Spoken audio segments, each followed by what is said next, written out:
Amazing. This is an amazing exhibition. I'm really happy to visit and be a part. So nice to meet you. My name is Elad Osherov. I'm the director of in-cabin sensing with Mobileye. Mobileye is the global leader in ADAS technologies. We had sold more than 200 million systems to date, and we have dozens of millions on the road today, driving every day, saving everyday life, with functionalities such as AB, LKA, FCW, etc. But Mobileye is not only focusing on ADAS. We have the entire capabilities of technological stacks from base ADAS, more of a mid-tier surround ADAS, toward a more feature-rich premium, such as Navigate on Pilot, Level 2++, which we call Supervision, Level 3 Chauffeur, and up to Drive, which is our system of mobility as a service as robo-taxi, okay? Now, this year, we have introduced Mobileye's in-cabin sensing capabilities, bridging the gap between ADAS and DMS for what we consider as a much better, much more comprehensive driver understanding DMS. What we see currently is that the current DMS systems, they only take a video of the driver, okay? And most of them tend to focus on the driver eyes. But we see that there's something missing. Now, base ADAS or classic ADAS, what it does, it assesses the car, not the driver. And classic DMS, it assesses the driver, but not in the context of driving. You may sit in a dark room or in any of the exhibition demos over here and monitor yourself. But we consider driving as a very different task than any other task that a human being can actually do. Now, when we couple these, okay, to an ADAS or an AV that takes into consideration the driver awareness, we actually get much better driver monitoring, and we actually get the chance to provide to the OEM better active and passive safety, and also much better relevant alarms only and if the driver actually needs it. So we also can reduce the false positives and the nuisance of too many alerts. So this is what we actually want to achieve. We close the gap on the external world.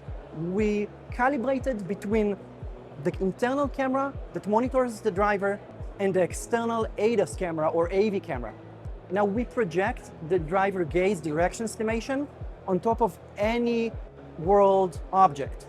Anytime that the driver gaze intersects with the detection, it may be animals, pedestrians, vehicles, or any other object.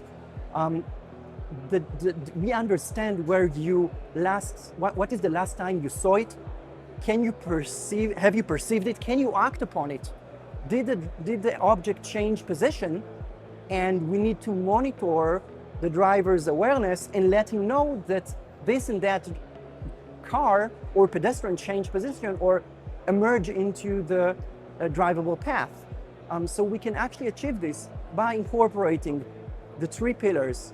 One of them is the internal camera, the car signals, and obviously the external camera, that this is what actually Mobileye does the best.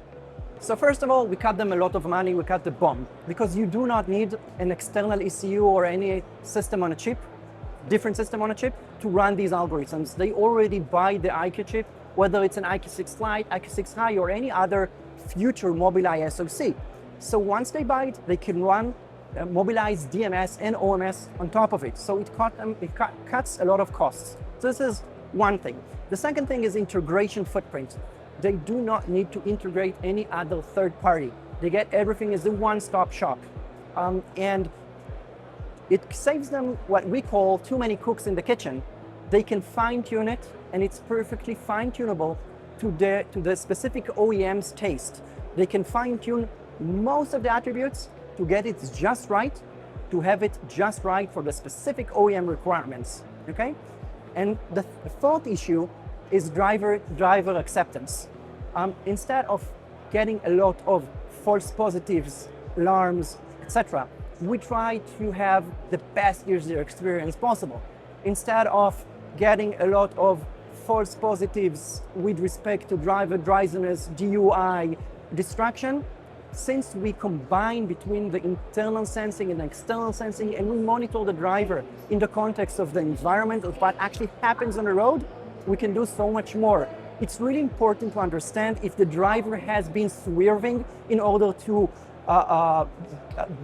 run away from an accident, okay? Or he swerved because he was DUI, he drove under the influence, or he was tired. So if we combine these two, we can get so much more from driver monitoring to what we call driver understanding. We actually consider it, for example, from hands-off, eyes-on to hands-off, minds-on. We want to understand what your mind is actually on.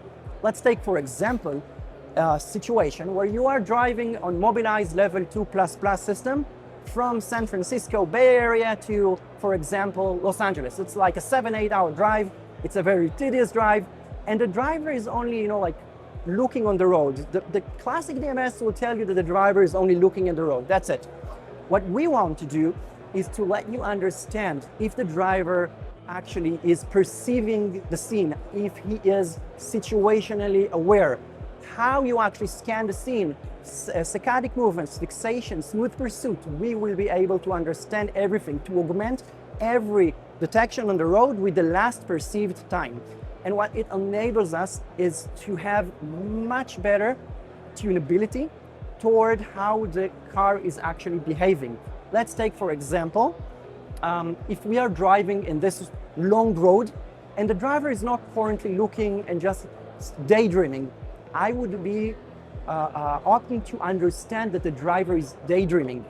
And then the car will take more gaps from the closest vehicle. But if I'm aware and I'm looking and I'm scanning the scene actively, then the car can be more aggressive, take less gaps, and drive faster with more accelerations, etc. But if I'm not aware, if I'm daydreaming, if I'm delving or something like this, I would like the car to keep me safe. So this is one good example. Another good example is how we actually incorporate DMS in AEB.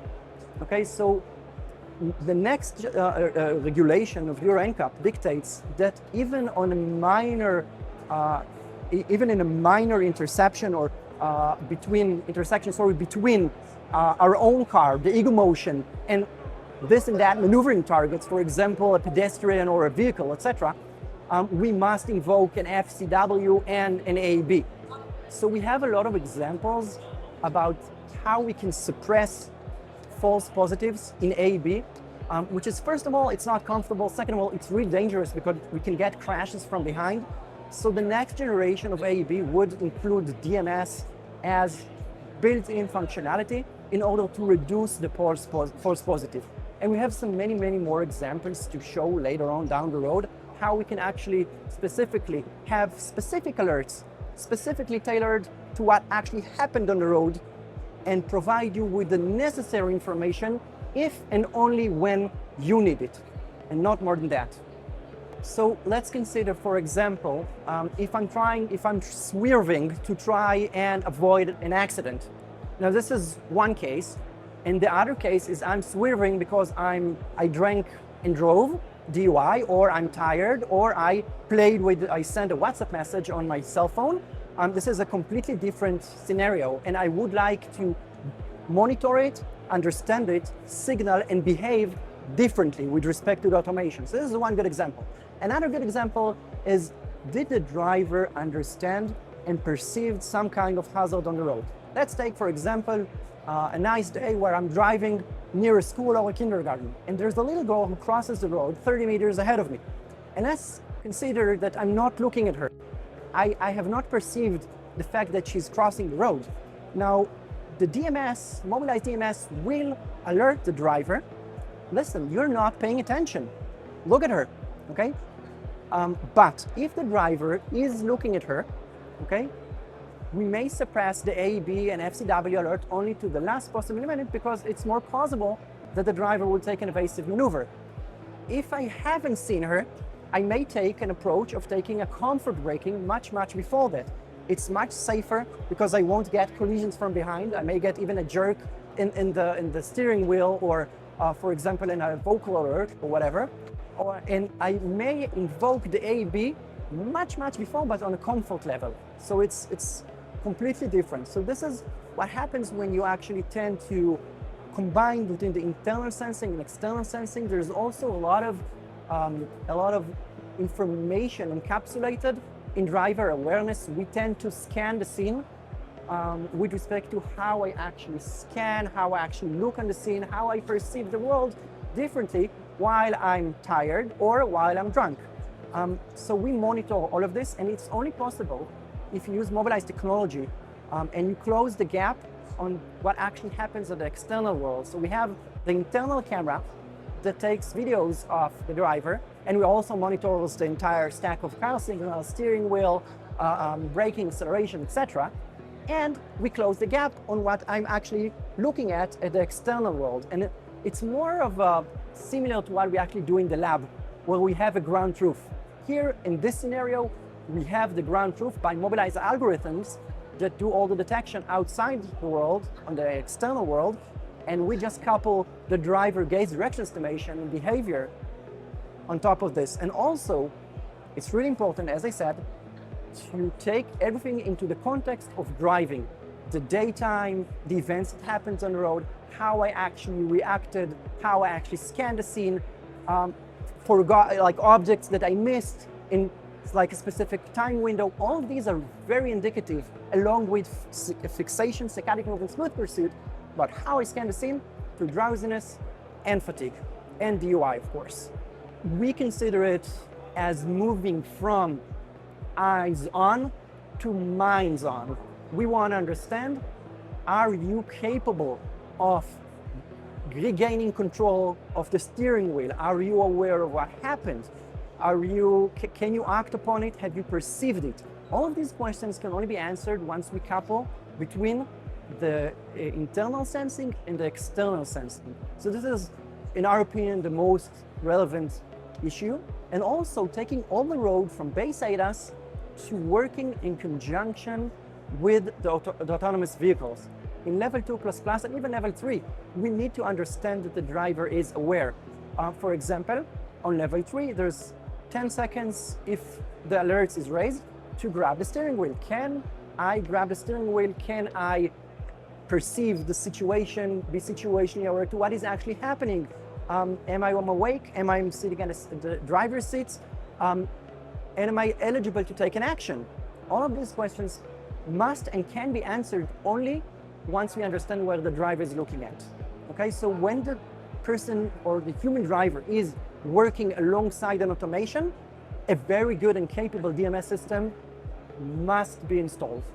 I cannot delve too much into details currently. We will have updates really soon, but there are several very big business opportunities that will be announced in the near future, and we'll keep you guys updated. But there's a lot of traction that we get from OEMs across the world, from west to east, and these systems we aim to provide on every Mobileye ADAS and AV that we sell every year, to have a complete in-cabin stack, whether it's only a DMS or it's a DMS and OMS, or a DMS and several OMSs for bigger cars. We can do it all, and stay tuned, we'll hear a lot of good news soon.